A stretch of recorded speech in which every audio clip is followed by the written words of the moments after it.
y todos ustedes. El Tribunal Electoral del Poder Judicial de la Federación les da la más cordial bienvenida a la 12ª Mesa Redonda sobre Justicia Constitucional en las entidades federativas. Agradecemos su presencia a través de la transmisión en directo por YouTube y la página oficial del Tribunal Electoral del Poder Judicial de la Federación. Distinguida concurrencia.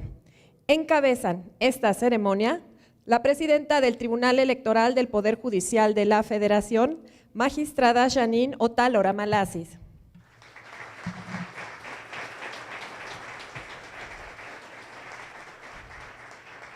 Agradecemos ampliamente la presencia del subsecretario de Enlace Legislativo y Acuerdos Políticos de la Secretaría de Gobernación, licenciado Felipe Solís Acero.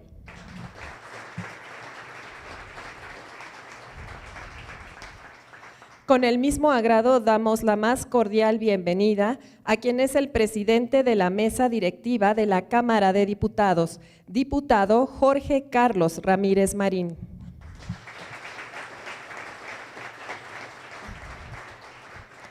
De la Sala Superior nos acompañan los magistrados Felipe de la Mata Pizaña,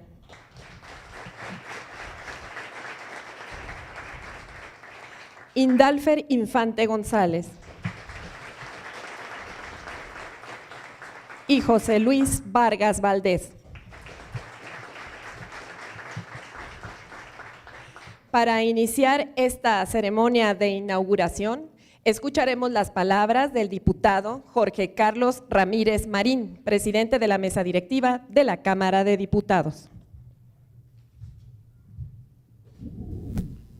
Muchas gracias. Buenos días, distinguida magistrada, presidenta, distinguidos magistrados, querido amigo don Felipe Solís Acero, subsecretario. No hubo manera de resistirme, estimada presidenta, a aprovechar esta ocasión y hacer un muy breve repaso de algo que siempre ha llamado poderosamente mi atención con respecto a la justicia electoral y la constitucionalidad, que es la resolución de 3 preguntas. ¿De dónde venimos? ¿A dónde vamos? Y sobre todo, ¿a dónde queremos ir? De dónde venimos me queda muy claro. De aquel 5 de febrero del 17, ahora ni siquiera habría que hacer un repaso. Habría, si acaso, que puntualizar algunas cosas. La primera, en paralelo al cambio muchas veces violento que ocurría en nuestro continente, esta Constitución vio guerras mundiales, guerras frías, confrontaciones regionales de todo tipo. La saludaba cada vez un mundo convulso y esta Constitución sobrevivía, se adaptaba, cambiaba. Durante la primera mitad del siglo XX, el gran reto democrático, sin lugar a dudas, fue el derecho al voto de las mujeres. Mientras esto ocurría en nuestro país, en otros las luchas se manifestaban de una manera diferente. En el nuestro, de manera pacífica, las mujeres conquistaron el derecho al voto y finalmente en el 74 se reforma la Constitución para consagrar los derechos de igualdad de las mujeres y los hombres en el artículo 4 constitucional. Como si hubiera falta decirlo, ya en esos momentos, sin lugar a duda, esta igualdad era un hecho. Desde el 96 se ha venido promoviendo una legislación electoral que le da acceso efectivo a las mujeres en la esfera de la toma de decisiones del país a través del porcentaje del 2 o 3% de las prerrogativas de los partidos políticos a la formación en género. Sería hasta esta segunda década del siglo XXI, en el 2014, que llegamos a incorporar en la legislación electoral el principio de paridad de género. Y vaya que nos ha significado trabajos. A mediados de los años 60, la República Federal Alemana tendría el primer gobierno socialdemócrata como una reacción al socialismo realmente existente, pero también para darle vía a un desarrollo con sentido social.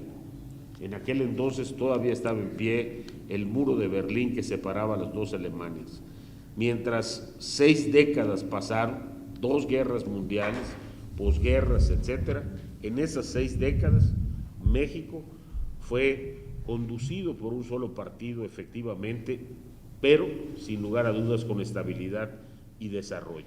El movimiento estudiantil del 68 marcó un hito, la irrupción de una exigencia de nuevas formas democráticas. Nuestra contraparte, el Mayo francés, los movimientos antiguerra de Vietnam, y en Alemania finalmente los democristianos recuperan el gobierno y en un largo proceso terminaría con la caída del muro de Berlín. Mientras tanto, ¿qué ocurría con nosotros cuando la Unión Soviética daba pasos hacia la perestroika, el proceso de cambio, de flexibilización? La Gran Bretaña de Margaret Thatcher, entre los 80s y los 90s, la caída de todas las dictaduras militares en América Latina, regímenes más democráticos en la región. A diferencia de muchos países, en México no han habido golpes de Estado. La Constitución sólidamente ha establecido que el cambio constitucional de poder se dé pacífica y legalmente. Esta alternancia se sucedió como resultado de un largo proceso que de ninguna manera fue lineal. Una cosa podemos definir aquí: venimos como Estado de Derecho siempre un paso atrás de las exigencias sociales. Cuando el momento además se agita, cuando la exigencia se vuelve reclamo, se generaliza, las leyes y las instituciones deben responder, pues obviamente sí, pero lo ideal sería que las instituciones pudiéramos anticiparnos a los reclamos y a las exigencias, que al contrario, fueran la ley la que forjara esas exigencias. Pero es una pregunta válida, ¿debe ser la ley? En la conclusión se los diré. Sin duda, somos una sociedad mexicana que mostró ya desde los años 60 al final, se consolida en los 70s, en los 80s, pero en los 90s era imposible contenerlo. Era una sociedad no solo de una cara, y además de multifacética, cada cara matizada por condiciones y demandas diferenciadas. La reforma estructural del 77, aquella de Reyes Heroles, cierto, trajo el reconocimiento constitucional de los partidos políticos, el financiamiento público, el uso de los medios de comunicación, la nueva composición de la Cámara de Diputados, la existencia de un recurso de revisión ante la Suprema Corte de Justicia sobre las resoluciones del colegio electoral de la Cámara de Diputados. El cambio, sin lugar a dudas, estaba en marcha. Es importante aquí definir qué entendemos por justicia electoral: una función del Estado a través de la cual se dirimen y solucionan conflictos surgidos con anterioridad, durante o posteriormente a las elecciones. La justicia electoral es un referente ¿para qué? Para la protección de derechos políticos de ciudadanos y de los partidos políticos. Es también el apego de los actos de autoridad en materia electoral con las disposiciones constitucionales o a las disposiciones constitucionales y legales. ¿Qué aporta? Certeza. ¿Qué abona? Confianza. De ahí venimos. ¿Dónde estamos? Eso es un poco más difícil de responder. Hemos visto involucrados procesos electorales, juntas empadronadoras, juntas computadoras, colegios electorales, comisiones de vigilancia, la Suprema Corte, el Tribunal Contencioso Electoral. Como organismos autónomos hemos ido del IFE al INE, del Tribunal Federal Electoral al Tribunal Electoral del Poder Judicial, de la Federación, todo a través de reformas. Así, la compleja mutación de nuestro sistema político electoral se ha llevado a cabo en orden y pacíficamente. No queda duda que el sistema de justicia electoral en México ha dado pasos considerables en su, podemos decir, aún joven vida. Exactamente a dónde vamos atrasados, eso lo sabemos. a dónde queremos ir, eso es más interesante. Eso sí lo podemos decir. Ya no solo hablamos de justicia electoral, sino de entidades federativas que tienen un papel importante en el sistema de protección de los derechos político-electorales. La autonomía de las instituciones, la transparencia, la rendición de cuentas y las capacidades de respuesta hacia la ciudadanía son aspectos de trascendencia en el ámbito de la justicia electoral de nuestros días. Principios fundamentales en el modelo de justicia abierta y rendición de cuentas. La construcción de una democracia ciudadana, el fortalecimiento de la institucionalidad de los programas sociales, su blindaje electoral, la participación política de los pueblos indígenas, en donde, por cierto, la participación de las entidades federativas y los municipios es vital, una gobernabilidad democrática con perspectiva de género. Todos estos hitos caracterizan el peculiar proceso de desarrollo democrático de nuestro país. Y en este proceso se fue dando lugar a la conformación tanto del Tribunal Electoral del Poder Judicial de la Federación como a la conformación desigual a su vez de los tribunales locales, de las instancias correspondientes que las entidades federativas se han dado a sí mismas soberanamente. Son las instancias garantes de derechos políticos, del libre ejercicio del voto, así como de los derechos y límites de los partidos políticos. Ante lo avanzado, no podemos obviar el hecho de lo que falta. Hay que lograr que los actos del sistema electoral, como todo instrumento institucional, son perfectibles, pero lo que necesitamos lograr es que sean reconocidos por la sociedad en dos conceptos: justos e inatacables. Por los partidos, no. Por los actores políticos, no. Por la sociedad, el conjunto de la sociedad. Hemos visto cómo ningún proceso de desarrollo y de organización de la normatividad o de una región, país o región es lineal. Siempre es complejo, siempre es sinuoso, muchas veces contradictorio, siempre vulnerable. Lo hemos visto con ejemplos que van desde los efectos de la crisis financiera hasta la elección del presidente norteamericano y sus efectos en conceptos fundamentales como la protección de derechos o la integralidad de la economía. La eficacia, estimados amigos, es la llave para la consolidación de las instituciones electorales, que brinde certeza, que suscite confianza. Estamos ciertos de que para eso ustedes necesitan mejores leyes. Mejores leyes no significa leyes más restrictivas, sino que permitan la agilidad de los procesos comiciales. La espiral del espíritu restriccionista de las leyes electorales hemos visto que no trae como consecuencia directa la confianza que estamos buscando. Incluso generan confusión y aún más desconfianza de las autoridades electorales. Una mayor densidad ciudadana, consciente de sus derechos políticos, surgirá no a partir de los tribunales, no a partir de sus sentencias, sino cuando los partidos políticos entiendan que no solo son instrumentos para expresar la voluntad popular por medio de los procesos electorales, sino que también están obligados a forjar ellos mismos esa voluntad en sus formas y en sus contenidos políticos. Si los partidos políticos solo abonan a la confrontación, el resultado es falta de confianza. Si los partidos políticos solo abonan a la división, el resultado será incertidumbre, no importa cuáles fueran las sentencias de los tribunales. Es un proceso de ida y vuelta entre el sistema de partidos y la organización social.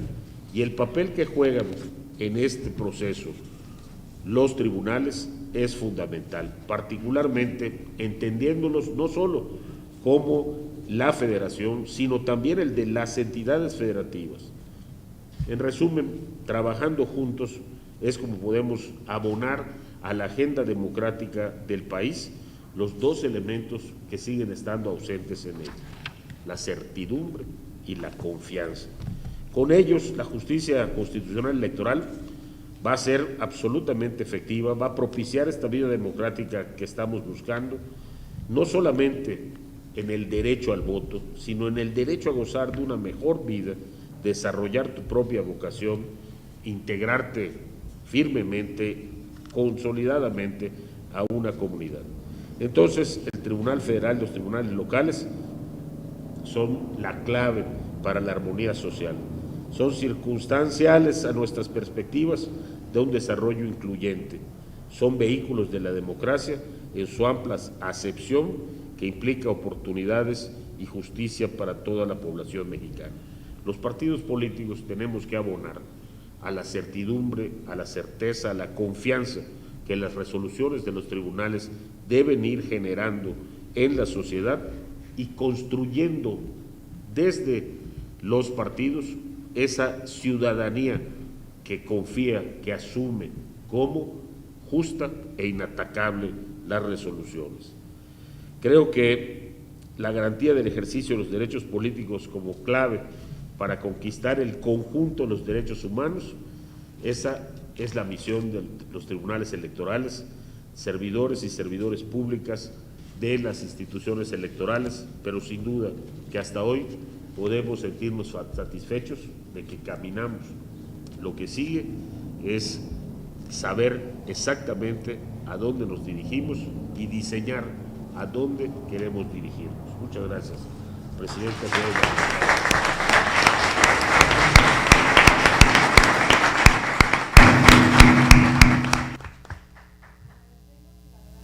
Palabras del presidente de la mesa directiva de la Cámara de Diputados, diputado Ramírez Marín.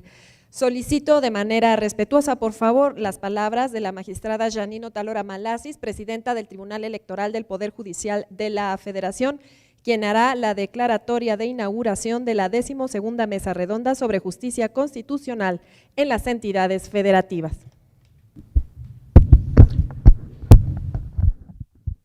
Muy buenos días a todas y a todos, distinguidos miembros del Presidium, licenciado Felipe Solís Aceros, subsecretario de Enlace Legislativo y Acuerdos Políticos de la Secretaría de Gobernación, muchas gracias por acompañarnos en este evento de inauguración. Diputado Jorge Carlos Ramírez Marín, presidente de la mesa directiva de la Cámara de Diputados, gracias también por estar aquí el día de hoy. Distinguidos colegas, magistrado Felipe de la Mata Pizaña, Indalfer Infante González y José Luis Vargas Valdés, y distinguidos magistradas, magistrados de todos los tribunales de las entidades federativas, también magistrados regionales, a todos bienvenidos. Iniciamos hoy las labores de esta mesa redonda sobre justicia constitucional en las entidades federativas, un foro que se está organizando desde hace ya 12 años y que se convirtió a lo largo del tiempo en un espacio de referencia dedicado a la reflexión acerca de los nuevos retos que enfrentamos como jueces encargados de velar no solo por la legalidad, sino también por la constitucionalidad de los actos de las autoridades electorales.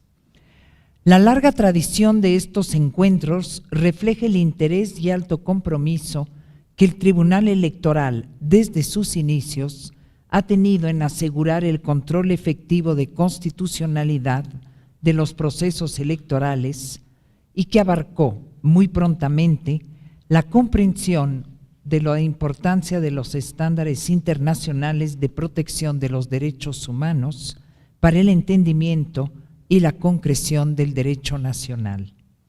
En el Tribunal Electoral siempre hemos entendido que el control de constitucionalidad es el alma de la Constitución misma. Si se elimina este control, la Constitución queda vacía. En el camino de estos 12 años de reflexiones sobre el rol de los tribunales, se han presentado sucesos relevantes que han cambiado nuestra manera de entender y ejercer el control de constitucionalidad. En ese devenir, la tesis del control difuso, aprobada por la Suprema Corte de Justicia de la Nación en 2011, constituye un punto de inflexión dentro del constitucionalismo mexicano. la nueva interpretación del artículo 133 constitucional, que reconoció la obligación de todos los jueces de nuestro país de velar por la constitucionalidad de todas las decisiones de las autoridades, estableció un modelo de control difuso de la constitucionalidad y de la convencionalidad de las leyes. Este control difuso solo implica que una vez agotadas sin éxito las opciones interpretativas que permitan sostener la validez de una disposición, el juez puede separarse de ella si viola el contenido de un derecho humano establecido en una convención o en la propia Constitución, resolviendo en consecuencia la controversia conforme a la regla de decisión que sea congruente con el contenido reconocido del derecho humano. En consecuencia, el control de constitucionalidad, que en algún momento fue excepcional, limitado a ciertos órganos jurisdiccionales federales y a determinados tipos de procesos judiciales, hoy se ha convertido en un ejercicio cotidiano de protección de nuestra norma suprema, convirtiendo también a todos los jueces en jueces constitucionales. Este cambio de paradigma nos entrega a los jueces una responsabilidad y un privilegio de estar, como lo diría Zagrebelsky, en mejores condiciones que el legislador para concretizar los derechos fundamentales y representar el interés general encarnado por el derecho constitucional. Desde luego, el ejercicio de este control exige tener presentes los alcances y límites que conlleva, de acuerdo con el contexto del ordenamiento, pues lo que está en juego es determinar si la realización constitucional está sometida o no a cánones de predeterminación. De ahí se deriva que el ejercicio de este control representa grandes desafíos para los tribunales. Requiere que los jueces tengamos cada vez mejor preparación y mayor conciencia del impacto que tienen nuestras decisiones sobre el ejercicio efectivo de los derechos y sobre la integridad del sistema legal de nuestro país. Que sepan mantener el tan frágil equilibrio entre el Estado democrático y el Estado de Derecho, entre la legislación y la jurisdicción, entre la superior sumisión a la Constitución y la inferior, pero no menos importante, sumisión a la ley. Por eso nos parecen tan relevantes estos foros en los que tenemos la oportunidad de compartir experiencias y reflexiones, profundizando nuestros conocimientos con todos nuestros colegas juzgadores y con quienes debaten los alcances del control de constitucionalidad desde el ámbito de la academia. Nos congratula tener el privilegio de inaugurar hoy esta 12ª mesa redonda, dando inicio a sus trabajos que estoy convencida nos brindarán elementos valiosos para perfeccionar y comprender de una mejor manera el papel que desempeñamos como jueces constitucionales en el fortalecimiento de nuestra democracia. Y quizá, como bien lo decía el diputado Ramírez Marín, poder definir de manera más clara hacia dónde vamos, hacia dónde va la justicia constitucional electoral. Sean todas y todos bienvenidos. Les agradezco su participación y disposición para trabajar en este foro, reconociendo también el apoyo de la Asociación de Tribunales Electorales de la República, así como el trabajo y el apoyo de todos ustedes. Muchas gracias.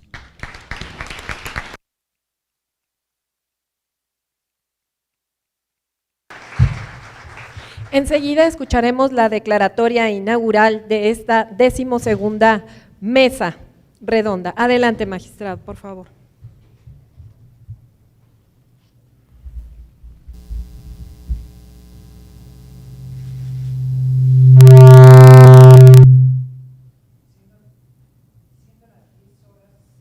Con 10 minutos, declaro formalmente inaugurada la 12ª Mesa Redonda de Justicia Constitucional en las entidades federativas el lunes 23 de octubre de 2017, deseando mucho éxito a estos trabajos. Muchas gracias.